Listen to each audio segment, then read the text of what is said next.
Hey all, நான் இப்போ இங்கே தான் இருக்கேன். இந்த குண்டு விழுற கிளிப்ஸ் எல்லாம் கத்தார்லேருந்து எடுத்தது தான். அச்சோ, சரி எப்படியாவது சேஃபாக இந்தியாவுக்கு வந்துருங்க, பயமாக இருக்கா அப்படின்னு கேட்டிங்கன்னா சத்தியமாக இல்லை. நம்மெல்லாம் இந்தியன்ஸில் எப்பேற்பட்ட ஊர்லேருந்து வந்திருக்கோம்.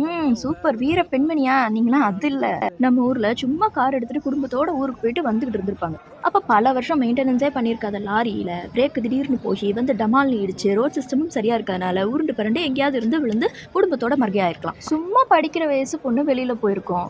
அப்போ ஏதாவது கண்ட நாயும் வந்து ஏதாவது அந்த ப்ளே பண்ணி விட்டுற வேண்டியதானே. நாயின்னு சொல்கிறது உண்மையான நாயும் மனுஷனா ரூபத்தில் இருக்கிற நாயும் தான். எல்லாத்தையுமே அலைய தானே விட்டுருப்பாங்க. அந்த பொண்ணு உயிரோட மிஞ்சி போய் இருந்ததுன்னா கூட்டு போய் ட்ராமா ஆயிருக்கும், அதை வாழ்க்கை ஃபுல்லாக சரி பண்ணி ஓட்டியிருக்கலாம். இல்லை செத்துருச்சுன்னா அதுக்கு ஒரு ப்ரொட்டஸ்ட்டை பண்ணி தூக்கி போட்டு வந்திருக்க வேண்டியதான். அப்பேற்பட்ட ஊர்ல இருந்து வந்துட்டு இங்கே பார்க்கையில ஆச்சரியமாக தானே இருந்திருக்கும். இப்படிப்பட்ட ரோட் சிஸ்டம், லைசன்ஸ் வாங்குறதுக்கு என்ன பாடு.